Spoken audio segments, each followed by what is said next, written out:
आपका बहुत बहुत स्वागत है हमारे इस YouTube चैनल पे। तो चैनल पे नया है तो चैनल को लाइक सब्सक्राइब के साथ शेयर करो, बेल आइकन का बटन दबा दीजिए ताकि आपको रेगुलर नोटिफिकेशन मिल सके। तो शुरुआत करते हैं आज के इस टू द प्रोग्राम में बहुत ही इंटरेस्टिंग और शानदार टॉपिक जिसका नाम है फ्रांस की क्रांति। दोस्तों, ये वर्ल्ड हिस्ट्री में बहुत ही इंपॉर्टेंट टॉपिक है जो कि आने वाले समय में अगर UPSC SSC अगर किसी भी सिविल सर्विसेज या किसी भी गवर्नमेंट सर्विस की अगर आप तैयारी कर रहे हैं तो यहाँ पर आपको बहुत ही अच्छे और बहुत ही कुछ इसमें से मिलेगा जो आपको पेपर में आ सकता है। तो शुरुआत करते हैं, ज़्यादा समय ना ख़राब करते हैं इस टॉपिक को। टू द प्रोग्राम में शॉर्ट नोट्स है तो शुरुआत करता हूँ आज की इस वीडियो में फ्रांस की क्रांति के बारे में। फ्रांस की क्रांति 18वीं शताब्दी में हुई, 1789 में। किसके काल में? लुई 16 के काल में। तो इसका प्रभाव था जो पूरे विश्व में व्यापक प्रभाव पड़ा विकास। फ्रांसीसी क्रांति में स्वतंत्रता, समानता और बंधुत्व की जिस भावना का विकास हुआ वो पूरे विश्व में पड़ा। इसके साथ ही जब ये क्रांति हुई तो इसने संपूर्ण विश्व में एक अनोखी छाप छोड़ दी, इसलिए इसे विश्व रूपी क्रांति भी कहते हैं दोस्तों। और इसके साथ ही ये जो फ्रांस की क्रांति थी अन्य राष्ट्रों को भी प्रभावित किया। मतलब फ्रांस में तो प्रभाव इसका तो था ही। इसके साथ ही इसमें अन्य प्रभाव भी, अन्य जो राष्ट्र थे उनको भी बहुत प्रभावित किया। तो फ्रांस की जो क्रांति थी उसके कारण अनेक थे, जिसमें से मैं निम्नलिखित कुछ बताऊंगा। जैसे कि राजनीतिक कारण हो गया, सामाजिक कारण हो गया, आर्थिक कारण हो गया, प्रशासनिक कारण हो गया, उसमें से कुछ ये प्रमुख थे। तो आज की इस वीडियो में हम लोग शुरुआत करते हैं सबसे पहले कारण, राजनीतिक कारण। राजनीतिक कारण में सबसे इम्पोर्टेंट है जिसमें आता है निरंकुश राजशाही। निरंकुश राजशाही का मतलब क्या होता है? तो सबसे पहले मैं बताना चाहूँगा, निरंकुश राजतंत्र का मतलब होता है कि यूरोप की तरह ही फ्रांस में भी निरंकुश राजतंत्र था। इसका मतलब होता है कि किसी एक व्यक्ति के पास शक्ति का ना होना, अन्य पर होना, क्या कहलाता है? निरंकुश राजतंत्र कहलाता है। कहने का मतलब है किसी एक व्यक्ति के पास शक्ति है, ठीक है, और वो किसी और के पास नहीं है कि उसी का मन जब करेगा कि ऐसे काम करना है, ऐसे काम करना है, वो चाहे तो किसी को भी मार सकता है कभी को भी। जैसे किम जोंग फॉर उदाहरण, नॉर्थ कोरिया। राजा के हाथों में सारी शक्ति केंद्रित होती थी, अन्य किसी के पास शक्ति केंद्रित नहीं होती थी। और राजा अपने आप को ईश्वर का प्रतिनिधित्व मानता था और वह कहता था मैं ईश्वर के द्वारा बनाया गया राजा हूँ और इसलिए मैं तुम सब पर राज कर रहा हूँ। जो उस समय का शासक लुई 14 था, जो कि कहा था वो बुर्बो वंश का था। तो दोस्तों, जो उस समय का लुई 14 जो शासक था वो बुर्बो वंश से था तथा ये कहते थे कि मैं ही राज्य हूँ, सब उन्हीं के अंदर है। इनके कहने का मतलब है कि उन्हीं से शुरुआत होता है राज्य, उन्हीं पे ख़त्म होता है। और जो लुई 16 का कहना था कि मेरी इच्छा ही कानून है, मतलब उनकी इच्छा ही कानून है। समझ गए? जैसे कि वो चाहेंगे कि ये होना है तो यही होगा, ये दिन तो दिन, रात तो रात। इस व्यवस्था में राजा ही आज्ञा का उल्लंघन करना पड़ता था। मतलब ऐसी व्यवस्था इन्होंने बना रखी कि राजा की ना नहीं कर सकते। राजा ने अगर बोलना है तो ये करना है तो करना है। मतलब पूरा एकदम कट्टर राजतंत्र था उधर। अगर वहाँ पर रहे लोग, मतलब वहाँ पे जो रह रहे लोग राजा की किसी भी बात का उल्लंघन करते थे तो उन्हें दंडित किया जाता था। अर्थात अब कोई सा भी ऐसे झूठा इल्ज़ाम लगा के उन्हें अपराधी घोषित करके कोई ना कोई सज़ा देनी ही थी राजा को। निरंकुश शासन का अर्थ होता है, तो एक बार और मैं बताना चाहूँगा निरंकुश शासन का अर्थ क्या होता है। निरंकुश शासन का अर्थ होता है किसी पार्टिकुलर एक व्यक्ति के पास शक्ति का केंद्रित होना। कहने मतलब सारी शक्ति किसी एक पर्टिकुलर व्यक्ति के पास होती है तथा वह अपने मन मुताबिक वहाँ की जनता पर शक्ति का प्रयोग कर सकता है। मतलब कुछ भी कर सकता है, चाहे उसकी मुंडी कटवा सकता है, कुछ भी कर सकता है। तो ऐसी वहाँ की व्यवस्था थी निरंकुश शासन की, निरंकुश राजतंत्र, जिससे कि ये कहीं ना कहीं के फ्रांस की क्रांति में एक महत्वपूर्ण योगदान देता है। राज दरबार की विलासिता। तो विलासिता का मतलब समझते हैं पहले। विलासिता का मतलब होता क्या है? विलासिता का मतलब होता है किसी एक जीवन, मतलब जो जीवन होता है विलासितापूर्ण, मतलब सुख समृद्धि के साथ जीवन व्यतीत करना, कि उनके पास किसी चीज़ की कमी ना हो। जैसे आज सपोज दैट आप पंखे में सो रहे हो, मान के चलना पंखे में सो रहे हो, किसी के पास AC है तो वो AC वाला बंदा है क्या पूरी सुख समृद्धि के जी रहा है अगर वो चाहिए उसको ये सामान मिल रहा है, पानी चाहिए पानी मिल रहा है टाइम से, कुछ अन्य चीज़ है जैसे गाड़ी चाहिए गाड़ी, तो वो क्या है सुख समृद्धि। तो सेम है राजा के पास क्या है, अगर उसको माद मदिरा चाहिए तो ऑन द स्पॉट उसको वहाँ पे मिल जाता था। तो ये भी एक राज दरबार की विलासिता का मतलब दर्शाता है। फ्रांस का राज दरबार विलासिता का केंद्र था। कहने का मतलब फ्रांस का जो राज दरबार था विलासिता का मतलब सुख समृद्धि का केंद्र था। जो वहाँ के प्रशासनिक वर्ग के लोग थे वह अपना जीवन विलासिता की तरह व्यतीत कर रहे थे। जनता से वसूला गया धन निर्माता पूर्वक राजा अपने भोग विलास और आमोद प्रमोद पर खर्च करता था। मतलब समझ ही गए होंगे कितना अय्यास एक तरह से बोल सकते हैं। तो दोस्तों आज हम डिस्कस करते हैं जो प्रशासनिक व्यवस्था थी। तो प्रशासनिक व्यवस्था किस प्रकार की थी। वहाँ जिस प्रकार का प्रशासन होना चाहिए था वहाँ पर उस प्रकार का प्रशासन नहीं था। प्रशासन में अव्यवस्था फैली हुई थी। जो प्रशासनिक व्यवस्था थी वो ठीक तरह से ना चल के वो मतलब बिखरी हुई थी। कोई मतलब जिसको जिम्मेदारी दी वो जिम्मेदारी सही से निभाता नहीं था, इसलिए वहाँ पे अव्यवस्था थी। फ्रांस में प्रशासनिक एकरूपता का सर्वथा अभाव था। वहाँ का प्रशासन जो था अव्यवस्थित और बेढंग था, मतलब बेढंगा था, कोई भी मतलब काम सही से नहीं करता था। विभिन्न प्रांतों, जिलों और अन्य प्रशासनिक इकाइयों में अलग अलग कानून प्रचलित थे। मतलब सबके प्रांत होते थे, कई प्रांत होते थे, सबके अलग अलग रूल थे कि इन पे ऐसे करना, इनको ऐसे। का मतलब है कि अगर कोई मामूली सी जनता कोई अपराध करती है तो उसके लिए कोई अलग दंड होगा, वहीं अगर कोई प्रशासनिक अधिकारी कोई अगर उस पर करता है तो उसका कोई अलग ही होगा। मतलब दंड में भी इसमें कई सारे वो चीज़ें थी सबकी दंड भी अलग अलग थे। माप तोल की जो प्रणाली थी वो न्याय व्यवस्था एवं कानून तथा मुद्रा के प्रचलन में भी एकरूपता का अभाव था। एकरूपता का मतलब होता है, एकरूपता का अभाव का मतलब तो वो बताना चाहूँगा। एकरूपता का मतलब है कुलीन के लिए अलग और आम जनता के लिए अलग कानून थे। अब दूसरा टॉपिक करते हैं। जैसे कि मैंने अभी डिस्कस किया राजनीतिक कारण में ही, तो इसमें एक चीज़ और बताना चाहूँगा, न्याय व्यवस्था की दुर्बलता। जो वहाँ की न्याय व्यवस्था थी वो कैसे दुर्बल थी, तो उस पर भी डिस्कस करते हैं। न्याय व्यवस्था की दुर्बलता कैसे थी। वहाँ पर जो न्यायालय था वे जनता के पक्ष में ना जाकर प्रशासन के पक्ष में ज़्यादातर निर्णय जाते थे। वहाँ पर अच्छे जज नहीं थे, सुव्यवस्थित न्याय व्यवस्था नहीं थी। और फ्रांस की न्याय व्यवस्था है उसमें अनेक दुर्गुण विद्वान थे। मतलब जो सपोज दैट कोई अच्छी ऊपर जो पोस्ट पे बैठे हुए हैं वो अयोग्य बैठे हुए हैं, जिससे फ्रांस का जो कानून है वो सही से नहीं चल रहा था। वहाँ की न्याय व्यवस्था सही से नहीं थी, इसीलिए वो जनता में हमेशा भड़क रहती थी। इसके बाद ही जैसे कि न्याय व्यवस्था थी, वहाँ की जो न्याय व्यवस्था थी वो अत्यंत महंगी थी। छोटे छोटे मुकदमे में भी अत्यधिक धन खर्चा होता था। मतलब जो छोटे छोटे भी अगर कोई भी केस आता था तो उसमें भी काफ़ी धन इकट्ठा होता था, जिससे गरीब किसान की आवाज़ वहीं पे दबी रह जाती थी, उनकी आवाज़ नहीं सुनी जाती थी या आगे नहीं बढ़ता थी, और वो प्रताड़ित होते थे बहुत ज़्यादा। राजा जनता द्वारा इकट्ठा किया गया धन को अपने ही खर्च ऊपर कर देता था विलासितापूर्ण जीवन व्यतीत करने के लिए। प्रशासनिक भ्रष्टाचार। राजा के जो प्रशासन होता था, प्रशासन में बहुत ज़्यादा भ्रष्टाचार फैला हुआ था पूरे तरह से।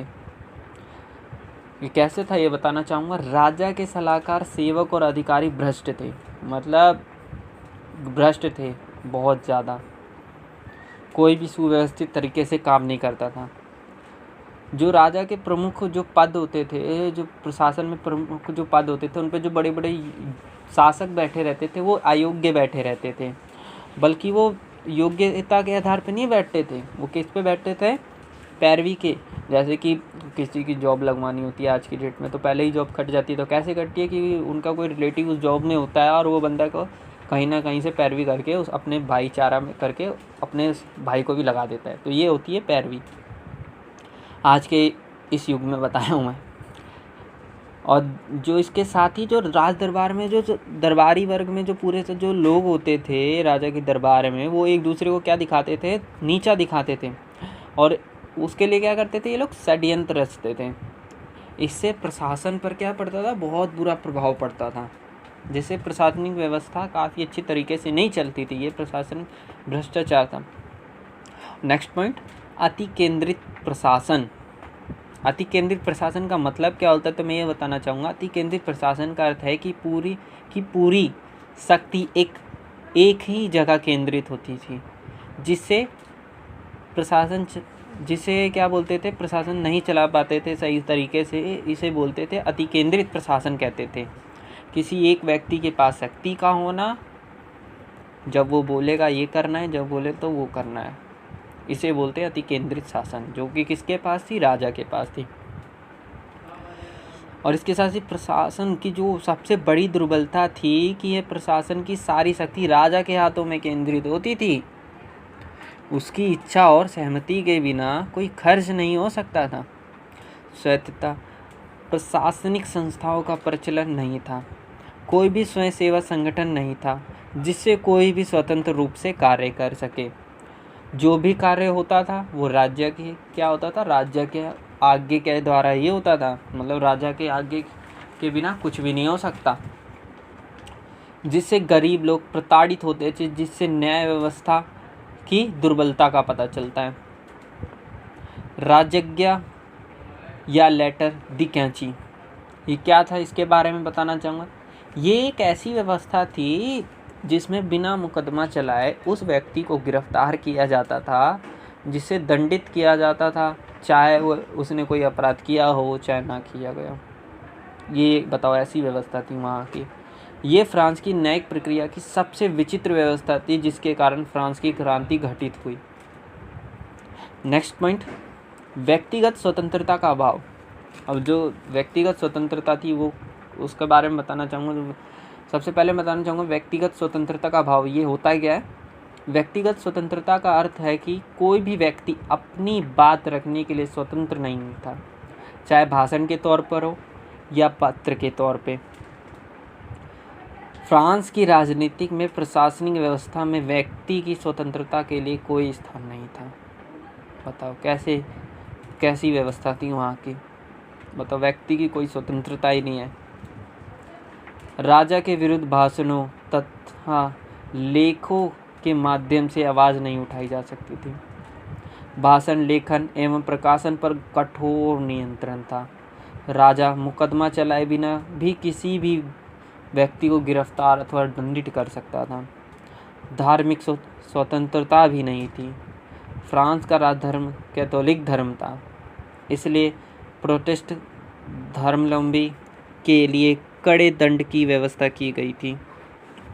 बताया था मैंने राजनीतिक कारण कौन कौन से थे। अब मैं डिस्कस करूँगा सामाजिक कारण। सामाजिक कारण जो कि समाज में जो जिसकी वजह से फ्रांस की क्रांति होती है, तो उसके बारे में हम लोग डिस्कस करेंगे, जिसमें सबसे पहले आता है पादरी वर्ग। तो पादरी वर्ग क्या था, इसके बारे में हम डिस्कस करते हैं। सबसे पादरी क्या था, पादरी वर्ग क्या था। ये वर्ग वह वर्ग था जो क्रिश्चियन होते थे, मतलब जो इसमें जो लोग होते थे वो क्रिश्चियन होते थे। ये अपने अनुसार शासन व्यवस्था चलाते थे। फ्रांस में रोमन कैथोलिक चर्च की प्रधानता थी। चर्च एक स्वतंत्र संस्था के रूप में काम कर रहा था। देश की भूमि का 5वां भाग चर्च के पास था। चर्च की वार्षिक आमदनी करीब 30 करोड़ थी। चर्च स्वयं कर मुक्त था, मतलब इन्हें कोई कर नहीं देना पड़ता था, लेकिन उसे लोगों पर कर लगाने का विशेष अधिकार प्राप्त था। मतलब देखो, खुद कर ना दे के लोगों पर कर लगाता था ताकि लोग उसे कर दें। चर्च की अपार संपत्ति से बड़े बड़े पादरी भोग विलास का जीवन व्यतीत करते थे। मतलब गरीब लोगों को मारते थे और उनसे कर भी ले लेते थे और अपना जीवन सुख समृद्धि से व्यतीत करते थे। धर्म के कार्यों से उन्हें कोई मतलब नहीं था। मतलब देख रहे हो, धर्म के जो कार्य होते थे उन्हें उनसे कोई मतलब नहीं था। वे पूर्णतः सांसारिक जीवन व्यतीत करते थे। अब डिस्कस करते हैं कुलीन वर्ग। कुलीन वर्ग क्या था। ये एक ऐसा वर्ग होता था जिसके पास अधिक धन संपदा होती थी और समाज में ये बड़े वर्ग होते थे और ये सर्वसंपन्न होते थे। और किसी व्यक्ति के पास इतना धन संपत्ति हो तो वह किसी न किसी व्यक्ति पर अधिकार जमा ही लेता था। दोस्तों, ये सही बात है। ये वर्ग एक सर्वसंपन्न समाज था, उनके पास अनेक विशेष अधिकार प्राप्त थे। कुलीन वर्ग राजकीय कर से मुक्त था। मतलब देख रहे हो, राज्य राज्य कर में जो देना है वो उनसे कर से मुक्त थे। राज्य, धर्म और सेना के अन्य उच्च पदों पर कुलीनों की नियुक्ति होती थी। वे किसानों से कर वसूलते थे, खुद कर न देके किसानों से कर वसूलते थे। कुलीनों के विशेष अधिकार और उत्पीड़न ने साधारण लोगों को क्रांतिकार बनाया था, मतलब क्रांतिकारी बना दिया था ये। अर्थात जो कुलीन होते थे उनके द्वारा समाज के लोगों को प्रताड़ित किया गया, जिसके कारण लोग क्रांतिकार बने। ये भी एक अहम कारण था। अब डिस्कस करते हैं कृषक वर्ग। कृषक वर्ग क्या था? फ्रांस में जो सबसे बोझित और दबा हुआ वर्ग था वह कृषक वर्ग था। किसानों का वर्ग सबसे अधिक शोषित और दंडित और पीड़ित था। उन्हें करों के तले दबा दिया जाता था। उन्हें राज्य, चर्च और जमींदारों को अनेक प्रकार के कर देने पड़ते थे। कृषक वर्ग अपनी दशा में सुधार लाना चाहते थे और ये सुधार सिर्फ एक क्रांति के द्वारा ही आ सकता था। इसलिए फ्रांस की क्रांति का गठन होता है और किसानों ने इसमें बढ़ चढ़ कर भाग लिया। मतलब किसानों को भी चाहिए था कि हम लोग कब इन पे वार कर दें। अब डिस्कस करते हैं समाज के बहुत ही निचले दबे और कुचले लोगों में से एक कृषक मजदूर वर्ग, जो मतलब आज की डेट में रोज़ खाते हैं, रोज़ कमाते हैं, रोज़ खाते हैं। तो इन पे डिस्कस करते हैं। जो उस समय के जो मजदूर थे, ये किसान वर्ग की तरह ही था, अर्थात समाज में शोषित और प्रताड़ित था। मजदूरों और कारीगरों की दशा अत्यंत दयनीय थी। औद्योगिक क्रांति के कारण घरेलू उद्योग धंधों का विनाश हो चुका था, जिसके कारण मजदूर वर्ग बेरोजगार हो गए थे। क्या हो गए थे? बेरोजगार हो गए थे। उद्योग धंधे बंद हो जाएंगे तो मजदूर बेरोजगार ही हो जाएंगे, और मजदूर वर्ग रोजगार की तलाश में पेरिस भाग गए थे। इसी कारण की वजह थी जो मजदूर वर्ग का सबसे बड़ा गिरोह फ्रांस की क्रांति में भाग लेता है। अब डिस्कस करते हैं आज की मिडिल क्लास जो फैमिली होती थी और उस समय के मध्यम वर्ग होते थे, उन पे डिस्कस करते हैं कि उस समय क्या था। मध्यम वर्ग वह वर्ग था जो ना किसान था ना कुलीन था, और वह उनके बीच का वर्ग था। मध्यम वर्ग के लोग सामाजिक असमानता के ग्रसित थे। तत्कालिक शासन के प्रति सबसे अधिक असंतोष मध्यम वर्ग में था, इसलिए इस क्रांति का संचालन और नेतृत्व इसी वर्ग ने किया। अब डिस्कस करते हैं आर्थिक कारण कि आर्थिक कारण क्या थे उस समय के, जो फ्रांस की क्रांति होने का सबसे एक इम्पोर्टेंट हिस्सा थे। जैसा कि नाम से ही पता चल गया होगा कि धन की सुव्यवस्थित व्यवस्था का ना होना आर्थिक कारण होता है। फ्रांस की अर्थव्यवस्था क्या थी? अव्यवस्थित थी। राजकीय आय और राजा की व्यक्तिगत आय में कोई अंतर ही नहीं था। मतलब जो भी आय आ रही है क्या है? राजा की आय है, और व्यक्तिगत आय क्या है कुछ पता नहीं चलती। पर व्यक्ति इनकम जो बोलते हैं, किसी स्रोत से बिना, मतलब किसी स्रोत से कितना धन आ रहा है उसकी और कहाँ खर्च हो रहा है, कुछ लेन देन ही नहीं है, और इसका कोई निश्चित रूप ही नहीं था। निश्चित योजना के अभाव के कारण आर्थिक तंगी का सामना करना पड़ेगा ही। जब राजा ही ऐसा ही है, राजा के पास जो भी आ रहा है जा रहा है, कुछ हिसाब किताब नहीं है, इसलिए आर्थिक तंगी भी फ्रांस की क्रांति का घटक होती है। अब दोषपूर्ण कर व्यवस्था थी। तो दोषपूर्ण कर व्यवस्था कैसी थी, इस पर भी डिस्कस करते हैं। दोषपूर्ण कर व्यवस्था का मतलब होता है जिस रूप में कर लगाया जाना चाहिए उस रूप में कर नहीं लगाया जाता था, तथा कुलीन वर्ग को, शाही वर्ग को, अधिकारी वर्ग को, चर्च के पादरी वर्ग के लोगों को कर मुक्त किया गया था। इसी वजह से फ्रांस की कर प्रणाली दोषपूर्ण कहलाई गई। समाज के प्रथम दो वर्ग कर मुक्त थे, पादरी वर्ग, कुलीन वर्ग, ये दोनों ही कर मुक्त थे। कर का सारा बोझ तृतीय वर्ग विशेषतः किसानों पर था। कहा जाता है कि फ्रांस में पादरी पूजा करते हैं, कुलीन युद्ध करते हैं और जनता कर देती है। ऐसी व्यवस्था में असंतोष होना स्वाभाविक था। बताओ, आप खुद ही बताओ, ऐसी व्यवस्था में असंतोष नहीं होगा तो क्या संतोष होगा? इसी की वजह से ये दोषपूर्ण व्यवस्था थी। किसी भी वर्ग पर ना होकर किसी एक वर्ग पर कर थोपना, ये एक दोषपूर्ण व्यवस्था थी। ये कहाँ करना है आप बताओ मेरे को। इसी वजह से मजदूर वर्ग और किसान वर्ग में असंतोष फैला, जिसके कारण फ्रांस की क्रांति हुई। कर वसूली के जो प्रणाली थी उसके बारे में डिस्कस करेंगे। कर वसूली की प्रणाली कैसी थी? फ्रांस में कर निश्चित नहीं था। कर वसूली का कार्य ठेके पर दिया जाता। मतलब आज के जो ठेकेदार होते हैं उन्हें दिया जाता है कि तुम इतना कर लाओगे और तभी तुम्हारी इतनी सैलरी होगी। और ठेकेदार भी अपना फ़ायदा दिखाने के चक्कर में क्या करते हैं, कर ज़्यादा मात्रा में इकट्ठा करते हैं क्योंकि उन्हें अधिक सैलरी मिलेगी। सेम चीज़ यहाँ है, ठेकेदार अधिक से अधिक कर वसूलते थे जिससे उनकी अधिक से अधिक कमाई हो जाती थी और किसान मजदूर क्या है उनसे काफ़ी मतलब गुस्से में रहते थे, उन्हें बस एक मौका चाहिए था। अब व्यापार के बारे में हम डिस्कस करते हैं। उस समय का जो व्यापार था वो किस प्रकार से था। व्यापारिक वर्ग वह वर्ग था जो व्यापार अर्थात व्यवसाय करना चाहते थे। अनेक बीच अवरोध उत्पन्न किया जाता था उनके लिए जिससे वो व्यापार ना कर सके, जिसके कारण वहाँ का विकास ठप हो गया और उन पर अनेक प्रकार के प्रतिबंध लगे जिसके कारण उनका पतन हुआ और उन्हें प्रत्येक प्रांत, जिला, शहर और स्थान से विभिन्न प्रकार के कर देने पड़ते थे। अर्थात जो व्यक्ति जितना कमाता था वह आर्थिक स्थिति उनकी कर्ज में चली जाती थी।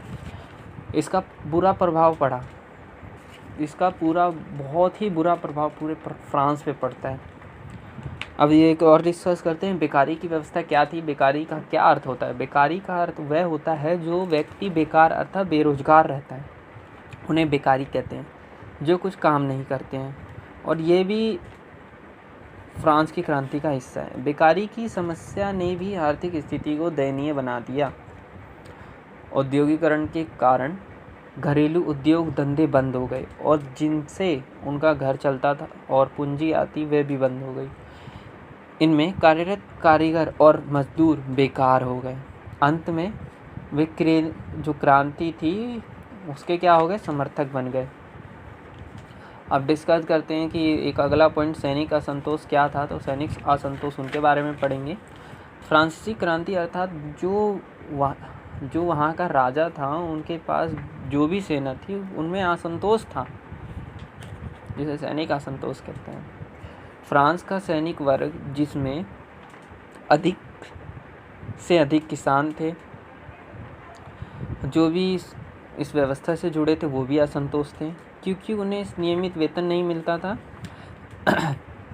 क्रांति के समय सैनिकों का बहुत दिनों का वेतन बकाया था, मतलब जिसके लिए काम कर रहे हैं वही पैसे नहीं मिलेंगे तो क्या फ़ायदा। अब जाहिर सी बात है सैनिकों में क्या रहेगा, असंतोष तो रहेगा ही। सैनिकों को क्या चाहिए, भोजन वस्त्र का भी समुचित प्रबंध नहीं था। मतलब सैनिकों को इनको भी जो बेसिक नीड होती है, रोटी कपड़ा मकान, उसकी भी व्यवस्था नहीं थी इनके पास। सेना में पदोन्नति योग्यता के आधार पर नहीं होती थी बल्कि सिफारिश के आधार पर होती जाती थी। आज की जैसे भ्रष्टाचार बताया था ना, सेम चीज़ यहाँ पे देखने को मिलती है। उच्च पदों पर सिर्फ कुलीन वर्ग के लोग ही नियुक्त किए जाते थे। इससे सेना असंतुष्ट थी। अब बौद्धिक कारण क्या थे, जो बौद्धिक कारण हम करते हैं, बौद्धिक कारण के पास डिस्कस करते हैं। बौद्धिक कारण क्या थे। बौद्धिक कारण का मतलब होता है बुद्धिजीवी व्यक्ति, जो सोचने समझने वाले व्यक्ति जैसे दार्शनिक, पंडित, शिक्षित वर्ग, ये सब बौद्धिक वर्ग कहलाते हैं। ये भी एक कारण है फ्रांस की क्रांति में, तो इस पर डिस्कस करते हैं। फ्रांस की क्रांति में फ्रांस के बौद्धिक वर्ग की महत्वपूर्ण भूमिका थी। फ्रांस के अनेक दार्शनिक, विचारक और लेखकों ने जनता को बताया कि तुम्हारे साथ गलत हो रहा है, तुम्हें प्रताड़ित किया जा रहा है। मॉन्टेस्क्यू, वॉल्टेयर और रूसो वहाँ के प्रमुख दार्शनिक, विचारक और लेखक थे। ये लोग आए, फिर इन लोगों ने बताया कि तुम्हारे साथ गलत हो रहा है, तुम अपनी आवाज़ उठाओ, तभी ये फ्रांस की क्रांति होती है। अब क्या है, यहीं पे एक विदेशी घटना घटित हो जाती है फ्रांस की क्रांति में, तो उस पर भी डिस्कस करते हैं। विदेशी घटनाओं का प्रभाव क्या पड़ा। 1688 में इंग्लैंड में गौरवपूर्ण क्रांति होने के कारण उसका प्रभाव फ्रांस पर पड़ा तथा जनता अपनी सुरक्षा के लिए और अधिकारों के लिए फ्रांस की क्रांति में कूद पड़ी। फ्रांस पर अमेरिकी स्वतंत्रता संग्राम का व्यापक प्रभाव पड़ा, जिस समय अमेरिकी स्वतंत्र संग्राम हुआ और उस समय फ्रांस के लोगों ने बढ़ चढ़ कर भाग लिया। मतलब अमेरिका में जो स्वतंत्र संग्राम हो रहा था उसमें अधिकतर लोग फ्रांस के ही थे। फ्रांस के सैनिकों ने भाग लिया था, जिससे अमेरिका संग्राम में जब वे लौट रहे थे और वे सोच रहे थे कि जिस तरह वे संग्राम की आवश्यकता थी ठीक उसी प्रकार यहाँ भी हमें आवश्यकता है। ठीक इसी प्रकार अमेरिका स्वतंत्र संग्राम का असर हम कहाँ देखने को मिलता है, हमें फ्रांस की आम जनता पे देखने को मिलता है। इन घटनाओं ने 1789 की फ्रांस की क्रांति में महत्वपूर्ण भूमिका निभाई। अब जैसे कि तत्कालीन कारण समझते हैं, ये नेक्स्ट पॉइंट है, ये बहुत ही इंपॉर्टेंट है। तत्कालीन कारण क्या हो सकते हैं फ्रांस की क्रांति में, तो उस पर भी डिस्कस करते हैं। तत्कालीन कारण होते क्या हैं, सबसे पहले ये डिस्कस करते हैं। तत्कालीन कारण एक ऐसा कारण होता है जो चिंगारी देने का काम करता है तथा जिसके होते ही घटना के पूरी क्रांति भड़क होती है। जैसे कि गेहूँ है, गर्मी में लो देखा ही होगा कि आपने गेहूँ का खेत होता है, फसल लोग इसलिए जल्दी काट लेते हैं क्योंकि अगर उसमें एक चिंगारी भी लगे कि पूरी फसल खाक कर देती है, क्योंकि गर्म होती है। सेम चीज़ यहाँ पे है कि इंसान पहले ही असंतोष था शासन के प्रति, तो उन्हें बस क्या चाहिए, चिंगारी चाहिए, बहाना चाहिए कि बस अब कर दो या मर दो। सेम चीज़ यहाँ हमें देखने को मिलती है। तो वही चीज़ यहाँ पे घटना होती है। लुई 16 की अयोग्यता, शासन की बागडोर योग्य राजा के हाथों में नहीं थी। मतलब जो लुई 16 का जो राजा था वो अयोग्य था। जब वो गद्दी पे बैठा था तो कितने साल का था, महज कितने साल का था, केवल 20 वर्ष का था, और उसे प्रशासन का बिल्कुल भी अनुभव नहीं था। प्रशासन कैसे चलाना है क्या नहीं है, और जो प्रशासन में जो भ्रष्ट लोग थे वो भी असमर्थ थे। बताओ, भ्रष्ट लोग भी उनसे असमर्थ थे, और जब प्रशासन के लोग उनसे असमर्थ हैं तो जाहिर सी बात है जनता तो उनको तो बहाना ही चाहिए। और वो सारा समय कैसे निकालता था, भोग विलास में व्यतीत करता था, मांस मदिरा खाने में, जो फ्रांस की क्रांति का एक महत्वपूर्ण क्या बनता है, तत्कालीन कारण बनता है। अब हम लोग डिस्कस करते हैं फ्रांस की जो क्रांति हुई थी उसके क्या क्या परिणाम हुए। निरंकुश शासन कर प्रजातांत्रिक थी शासन प्रणाली की नींव डाली गई। प्रशासन के साथ साथ सामाजिक, धार्मिक एवं आर्थिक जीवन में महत्वपूर्ण परिवर्तन हुए। क्रांति ने राजा के विशेष अधिकारों और देवी अधिकारों के सिद्धांतों पर आघात किया। इस क्रांति के फलस्वरूप सामंती प्रथा का अंत हो गया। किसानों को सामंती कर से मुक्त कुलीन कर लेते थे और कर दिया गया। मतलब इन सब का क्या समाप्ति कर दी गई इन लोगों की, कि अब कर क्या है, अब नहीं देना, अब स्टेट को देंगे अब कर। कुलीनों और पादरियों के विशेष अधिकार समाप्त हो गए। कर प्रणाली का सुधार किया गया, क्योंकि कर प्रणाली से जो सबसे ज़्यादा प्रभावित हुए थे वो किससे हुए थे, वो तृतीय वर्ग के लोग हुए थे, जिसमें मजदूर और किसान आते हैं। कार्यपालिका, न्यायपालिका और व्यवस्थापिका को एक दूसरे से पृथक कर दिया गया। न्यायालय का पुनर्गठन किया गया। सरकार के द्वारा सार्वजनिक शिक्षा की व्यवस्था की गई। फ्रांस में एक प्रकार की शासन व्यवस्था स्थापित की गई। लोगों को धार्मिक स्वतंत्रता मिली कि अब वो कुछ भी कर सकते हैं, किसी भी धर्म को अपना सकते हैं, किसी भी धर्म की पूजा कर सकते हैं। तो आशा करता हूँ मेरी ये वीडियो आपको काफ़ी पसंद आई होगी। आज की इस फ्रांस की क्रांति में मैंने आपको बताया कि फ्रांस की क्रांति के क्या होने के क्या क्या कारण थे, और जिसमें से बहुत ही महत्वपूर्ण है सामाजिक, राजनीतिक और आर्थिक कारण और तत्कालीन कारण। उसके बाद हमने डिस्कस करा फ्रांस की क्रांति के परिणाम क्या क्या हुए। तो आशा करता हूँ मेरी ये वीडियो आपको काफ़ी पसंद आएगी, जिसमें आपको पूरा मैंने ये कवर करा है फ्रांस की क्रांति, वर्ल्ड हिस्ट्री। तो आशा करता हूँ मेरी वीडियो आपको पसंद आई होगी। तब तक के साथ ही नेक्स्ट वीडियो मिलूँगा। तो दोस्तों ये वीडियो को लाइक, सब्सक्राइब और शेयर करना ना भूलो। क्या पता आपकी एक शेयर से किसी का एग्ज़ाम क्लियर हो जाए, या किसी का फ्रांस की क्रांति का जो टॉपिक है वो क्लियर हो जाए कि कैसे क्या था। तो आशा करता हूँ मेरी वीडियो आपको पसंद आई होगी, और इसके साथ ही चैनल पे नया है तो चैनल को लाइक, सब्सक्राइब और शेयर करो। बेल आइकन का बटन दबा दीजिए ताकि आपको रेगुलर नोटिफिकेशन मिल सके। तब तक के लिए जय हिंद।